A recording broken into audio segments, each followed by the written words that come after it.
సిద్దిపేట జిల్లా కేంద్రంలోని బాబురాం భవనంలో 342 మంది లబ్ధిదారులకు మంత్రి వివేక్ వెంకటస్వామి కళ్యాణలక్ష్మి షాదీ ముబారక్ చెక్కులను పంపిణీ చేశారు. ఈ సందర్భంగా ఆయన మాట్లాడుతూ ముఖ్యమంత్రి రేవంత్ రెడ్డి నేతృత్వంలోని కాంగ్రెస్ ప్రభుత్వం ప్రజా సమస్యల పరిష్కారమే ధ్యేయంగా పనిచేస్తోందని తెలిపారు. గత ప్రభుత్వం రేషన్ కార్డుల పంపిణీని విస్మరించిందని, తాము అధికారంలోకి రాగానే అర్హులందరికీ కార్డులు అందిస్తామని పేర్కొన్నారు. కాళేశ్వరం ప్రాజెక్టు వల్ల రాష్ట్రం అప్పుల ఊబిలో కూరుకుపోయిందని విమర్శిస్తూనే ఇందిరమ్మ ఇల్లు, ఇతర ప్రజాహిత పథకాలు ప్రతి లబ్ధిదారుడికి అందేలా చర్యలు తీసుకుంటున్నామని మంత్రి స్పష్టం చేశారు. ఇప్పుడు సిద్దిపేట టౌన్ సంబంధించినటువంటి షాదీ ముబారక్ సంబంధాలు చిక్కుడు సంతోష్ గారు,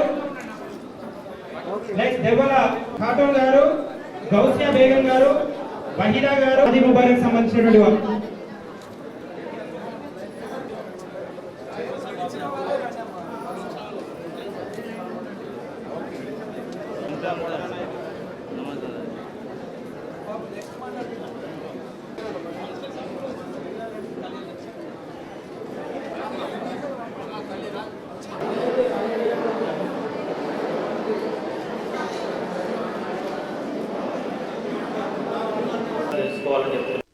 రాష్ట్ర ప్రభుత్వం కాంగ్రెస్ పార్టీ సత్తాలో వచ్చిన తర్వాత ప్రజాపాలన చేయాలి, ప్రజల దగ్గరికి వెళ్ళి ప్రజల సమస్యలు కనుక్కొని సమస్యలు పరిష్కరించాలని చెప్పి ఆ ఆలోచనతో రేవంత్ రెడ్డి గారు పనిచేస్తున్నాడు.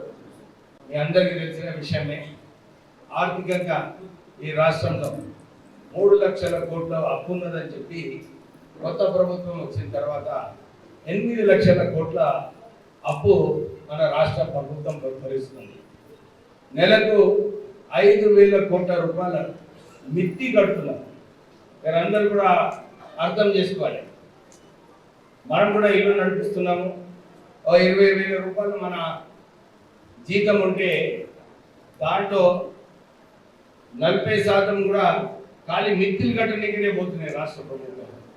సో ఇలాంటి పరిస్థితులలో చాలా ఇబ్బందికరమైన పరిస్థితి ఉన్నప్పటికీ కూడా రాష్ట్ర ప్రభుత్వం లేదు, పేద ప్రజలకు ఆదుకోవాలి, మనం ముందుకు వెళ్ళాలి, మాట ఇచ్చిన మనం ఎలక్షన్లో దాన్ని నెరవేర్చాలని చెప్పి రాష్ట్ర ప్రభుత్వం పనిచేస్తుంది.